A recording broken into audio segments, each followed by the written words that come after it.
gonna be recording these so that we can kind of upload and make an online course for those who can't be here. So essentially, Video. eventually, yeah, it'll be a video. So this will just something recording just so we get the ideas down. So essentially, every nation has people that it appoints to play these roles of representing the country in relationships with other nations. So that's the basis for international diplomacy. It's been happening for centuries. And we as private citizens don't really worry about it because it's all done for us. Because we know that these are things that the people that we elect to Congress are going to be taking care of, that they make sure that they vet the people who are going to represent our national interests vis-a-vis other nations. So we have a certain level of comfort for international diplomacy. Now, what happens though in the case of galactic diplomacy is that the whole thing is not something that is in any way being handled in a manner that we should be comfortable with, especially once we learn what is happening. That those that are appointed to Congress or to represent our interests have no idea of what is happening in terms of galactic life. They don't know about it. We aren't informed about it. Who's visiting our world? What are they doing? What do they want? Are they friendly? Are they beings that maybe we should be careful of? We're not given any of that information. We're kind of kept in the dark about that in terms of what the government is telling us, what the official media is telling us. And of course, what happens when we're contacted by them directly? Some people have had experiences. Some people actually have direct face-to-face experiences. So what happens in that regard? Who's representing us, or how do we as an individual interact with these beings if we know that they are looking at us as being some kind of representatives of humanity? I mean, that's a big responsibility. Don't you have diplomats who are supposed to have that responsibility? You think you do. Well, we do. But when it comes to interactions with these beings, it's like, well, how do we know that we are being represented in any way? And maybe when we are contacted, that our role is to actually speak as a representative for our community or our nation. So that's a big responsibility. So, and then what happens with the communications?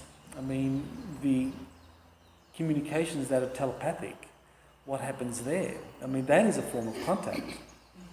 It's not face-to-face, it's not physical, but it's contact. And so again, you have this question of, well, if they're contacting us, and they're contacting me and communicating with me, and no one else is being contacted, or very few other people are being contacted, does that mean I'm an ambassador?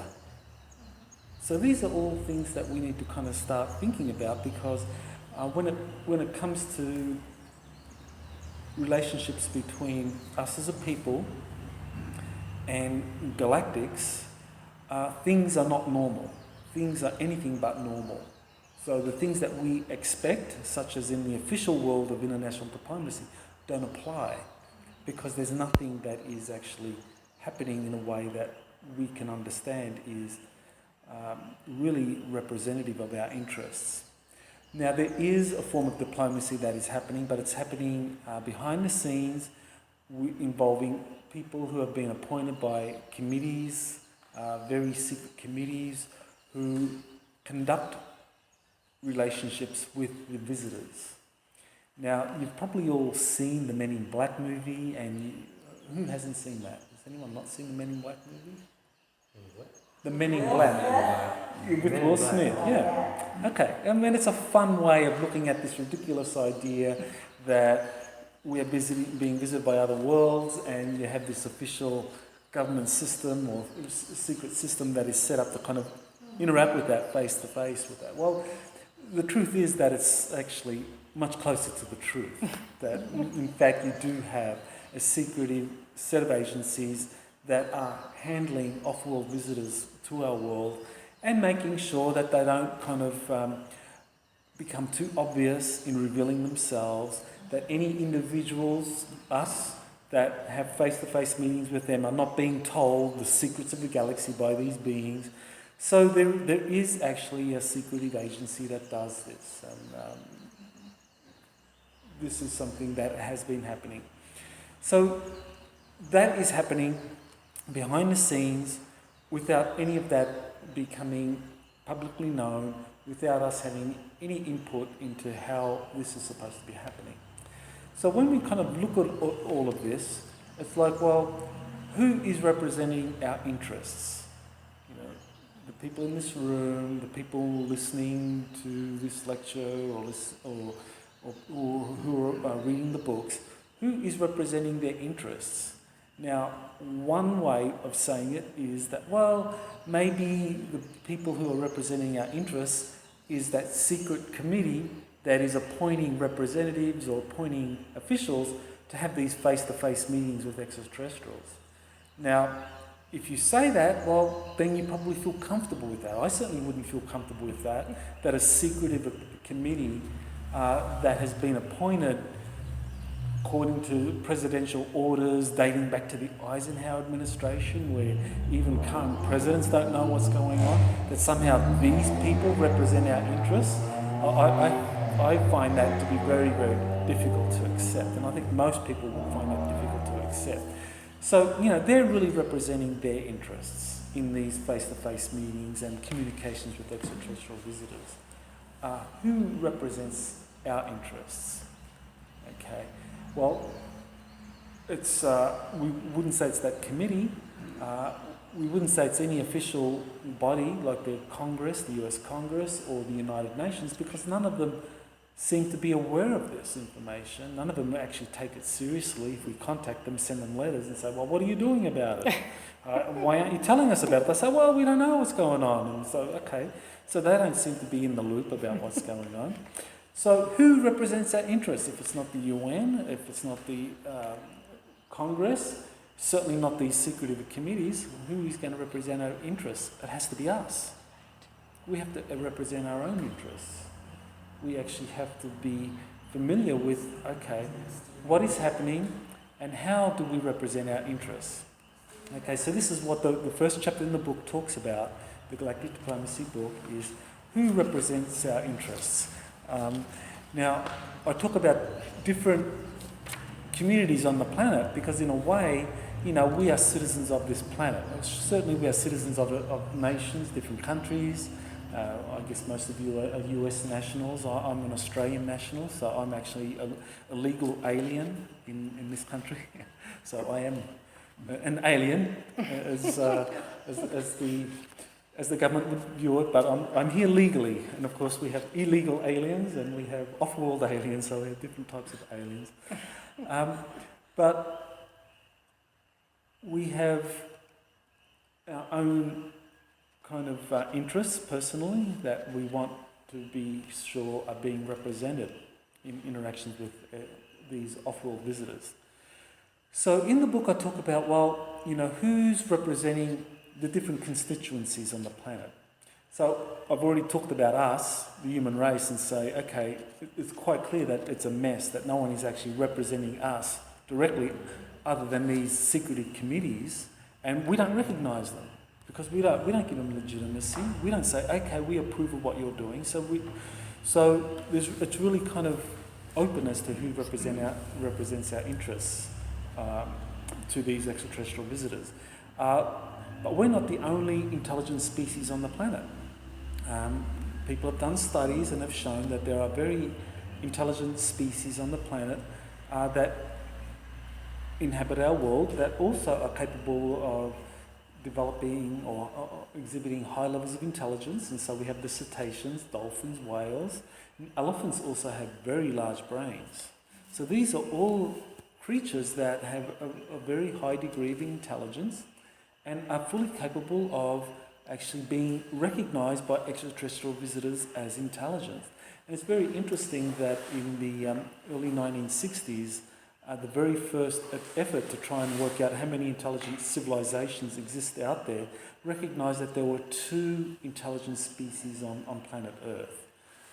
This committee that was headed by Frank Drake And the world's leading astronomers at the time recognized two intelligent species. One was humanity and the other was cetaceans.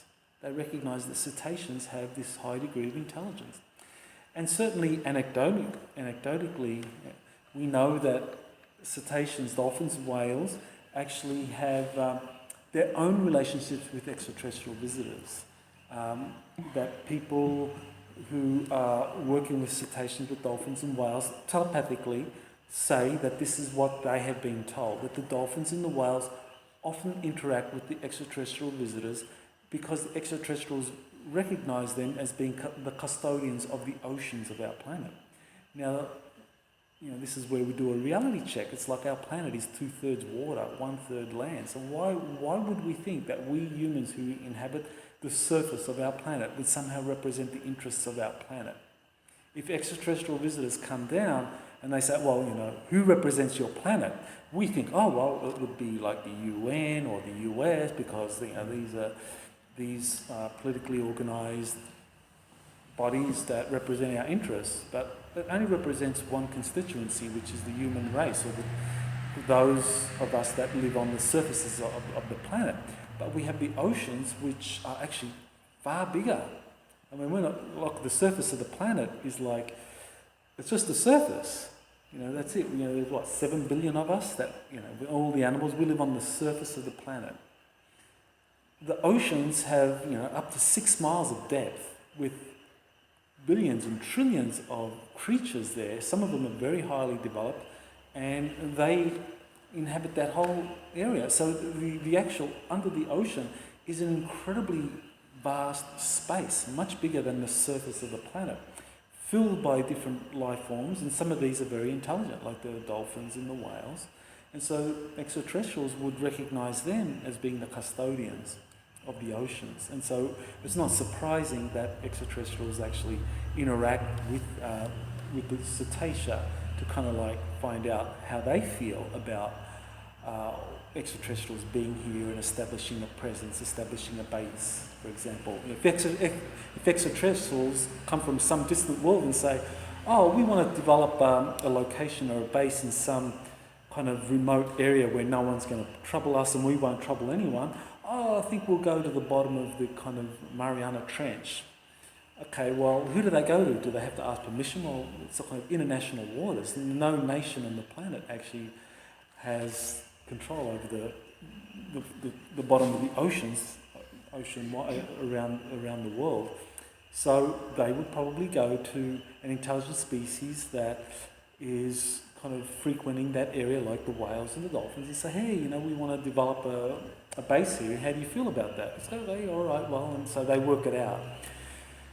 So that's one constituency, the whales and the dolphins.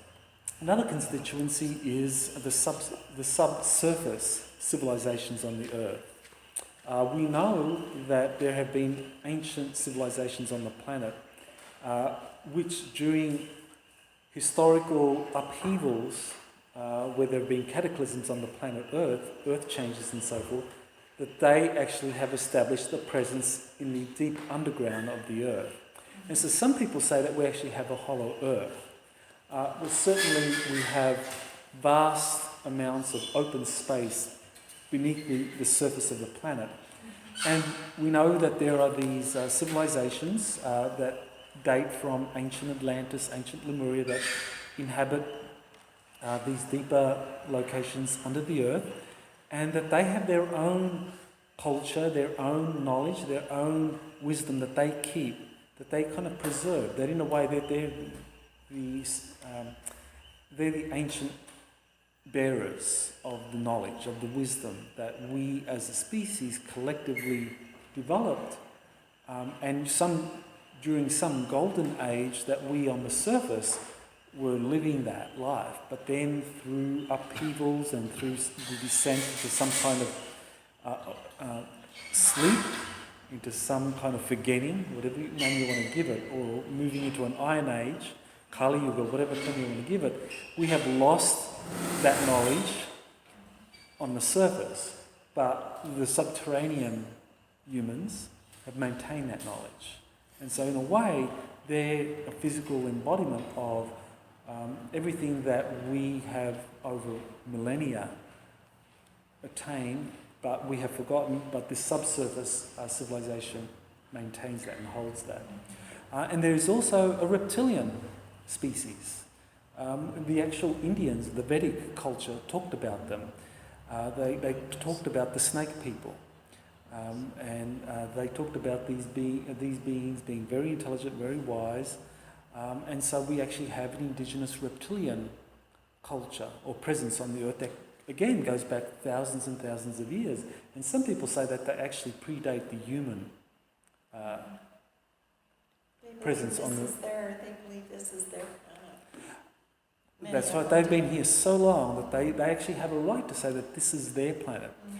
So this is another constituent. So again, you can see how it's becoming more complex. It's like, well, who represents the planet Earth?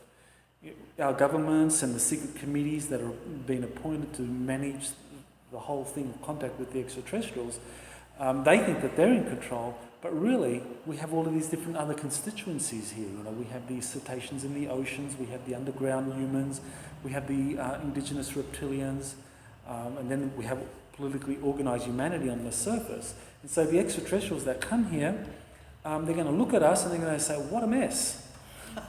What a mess. Who represents your planet? It's like a real mess. And so how do we kind of deal with that?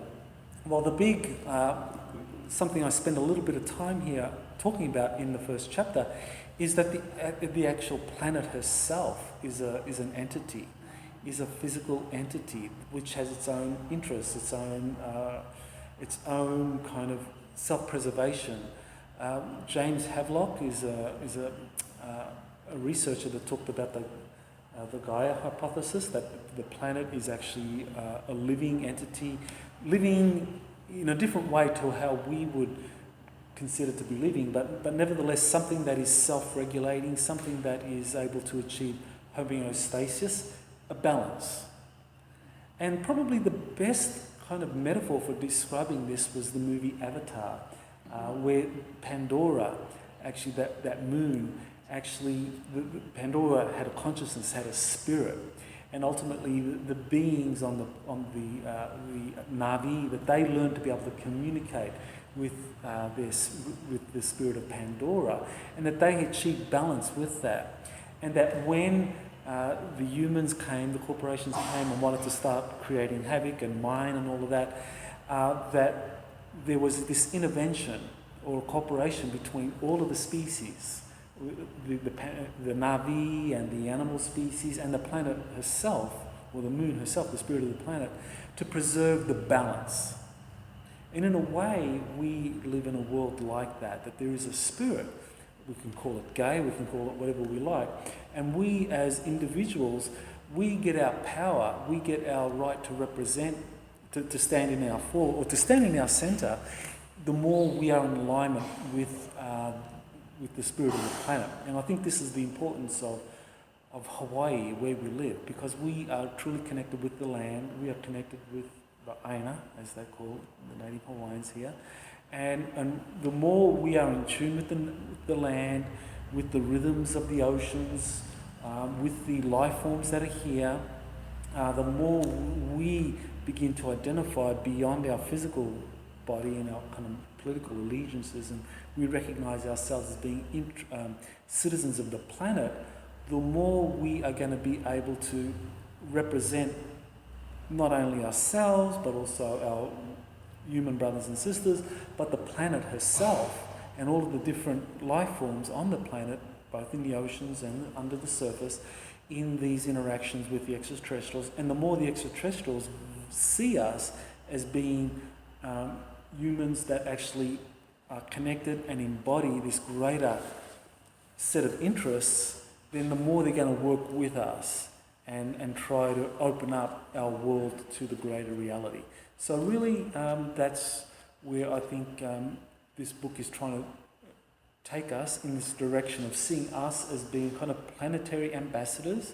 The more we identify with something beyond our physical body, and recognise these different constituencies, and ultimately the planet, that the more we connect with the planet, the more we can become spokespersons for the planet, and the more likely the extraterrestrials are going to see us as being partners and then come to us, and then we can work with them as equals, because we don't want to have an unequal relationship, because when we are fully connected with the planet, we are equals with the extraterrestrial visitors, no matter where they come from, no matter what technologies they have, because we have something that they don't. They do not have that connection with the planet Earth that we have, because we are literally made from the atoms of this Earth, of this planet, and so we are spokespersons for this planet. So I think we can be very optimistic that we can actually have a very positive, fruitful relationship with our extraterrestrial, our visitors from the stars. So now it's a good time to open it up for any questions or comments. Mike. Real big question.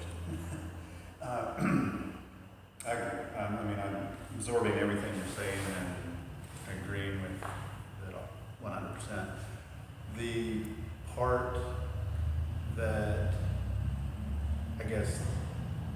that I feel that I need to play, that it hasn't been touched, and I've spoken to you about this, is when this happens, even though we have our ambassadors here, this is doubly going to undermine the current religious view. And so I can just see it, because I know so many, I call them pigeonhole Christians, but it's a polite term. It's that's all they see, that's all they know, and that's all they're willing to believe. They're very, their brains aren't elastic at all. So when this happens, they're going to be, expecting flames to be jumping up to get them, and they're not going to have a basis, because we're totally, when contact happens, it's totally going to blow their belief system away, is what I'm saying. And that's where I think what I'm doing in particular is going to fit in. It'll give them something to believe in. It will allow them to adapt their current religious views, their spiritual views, to embrace the universal view, including ETs. So it won't be like, oh my God, the ETs are here, what does that mean about my God, It's still the same presence, the same entity or whatever. But does that make any sense? Yeah. Can I say something? Sure. That's why you're with this group. This is what your job description is. You're going to be, how shall I put it, leading the support group aspect of the group. And so what we were leading into was what you were bringing up as the support aspect of the group. And so I was wanting to ask you, are you willing to be that person for us? Yes, absolutely. All right.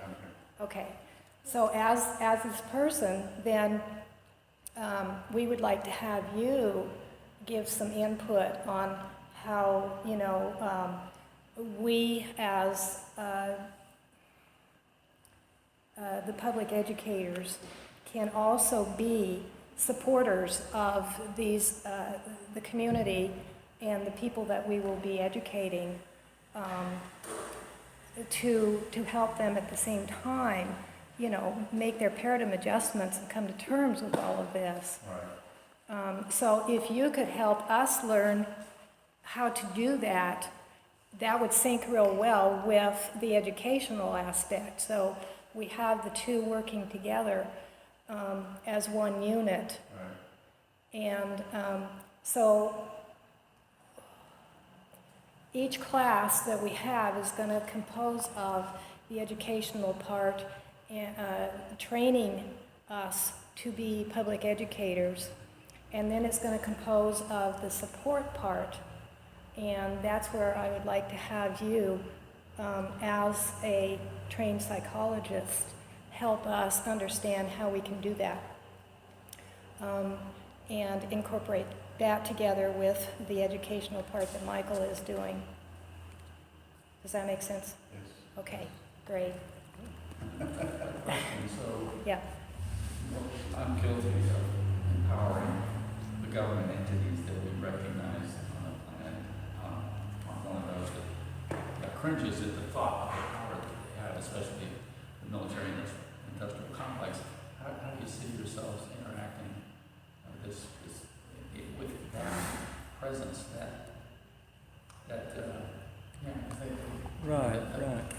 industrial wealth and power is awe-inspiring to almost anybody who looks at it. Right.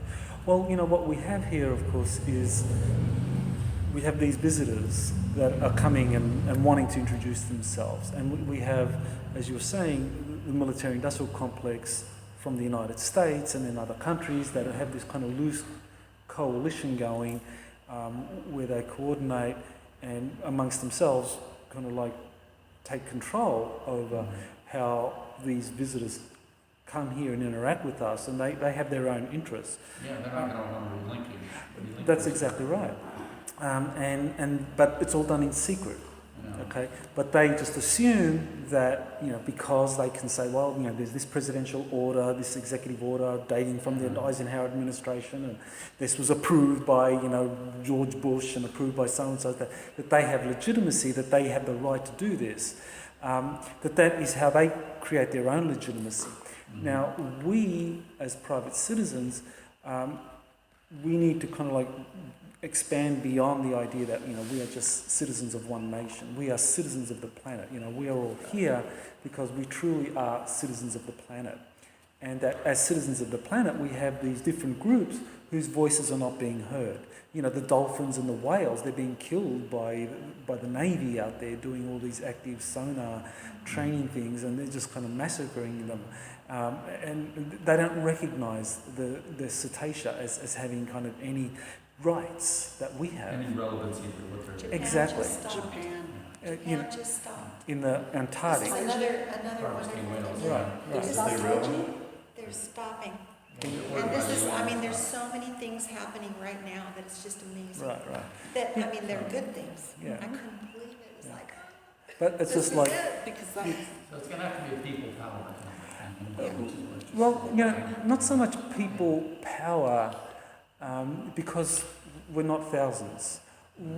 But our power will be from our connection to the planet and how we are truly going to speak with the kind of voice of the planet and speak on behalf of the interests of all those who are not being heard. Because there's a lot of constituencies or beings whose voice is not being heard in terms of the military-industrial complex doing its thing. And so we have to be anchored in that our true power comes from our connection to the planet, to articulate the voice of the planet, to articulate the interests of everything that inhabits this planet. So in a way, it's kind of like the Avatar movie. The more you can be like the Na'vi and you represent the interests of the planet, the more you're going to be able to stand tall when it comes to the representatives of the military and industrial complex. When they deem you to be a threat or a challenge, you can stand tall and say, I speak with the voice of the planet. I speak with the interests of the planet as a whole, and then they will recognise you. But that's where we have to be. We have to be in our power there. There is a great degree of power that when you're connected with the planet, that power of the planet comes through you when you are representing the planet. And how much bigger can that power get than the power of the planet? So that's where it's like the power that you are becomes amplified by the power that the planet is, and it works with you, through you. So it's not like you're in your own solitary little power. It's that you're connected to a bigger power that actually comes through and presents itself in a way that when it reaches the people you are talking to, they back off if they're being threatening, or they will open up and respond with respect. So that's how it actually works. And so the more of us that do that, it amplifies the power that we have to speak up for the planet, for ourselves, for everyone, as a group, collectively. I have a question for Michael. Yes. Could you speak to the track 3 ambassador more, what we can do as just ordinary people to be a part of, what, like you discussed track 2 in the book. Some of these, like Alex Collier and some of these other top people who have actually had some contact.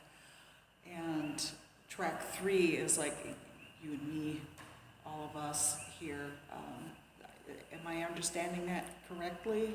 Well, first track is official diplomacy. Yeah, right. Second track is kind of citizens diplomacy.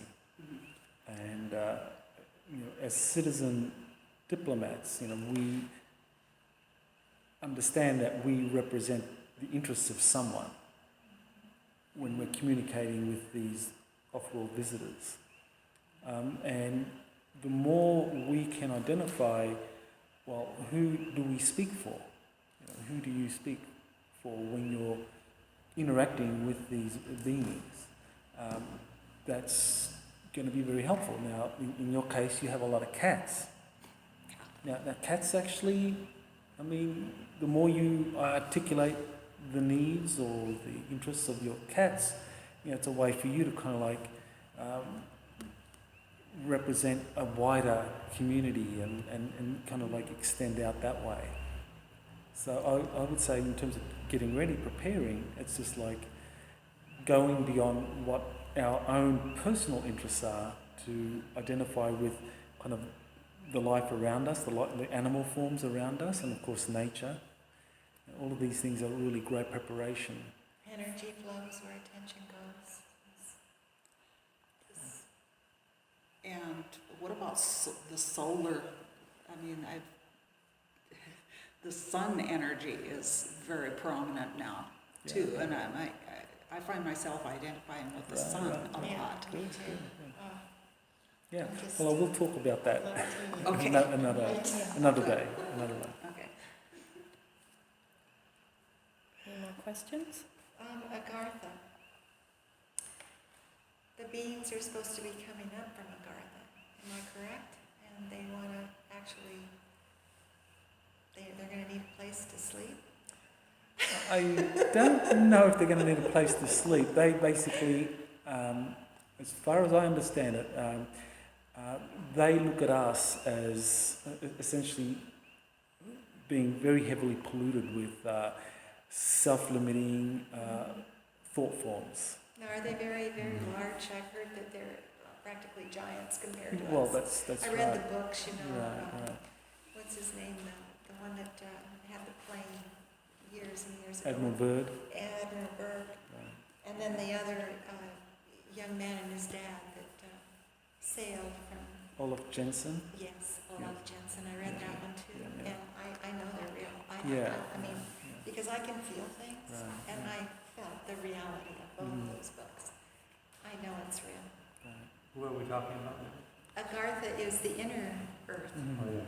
Yeah. that Well, Michael was again, talking I will talk about them later. Oh, okay, Yeah, okay, that's okay. for another lesson.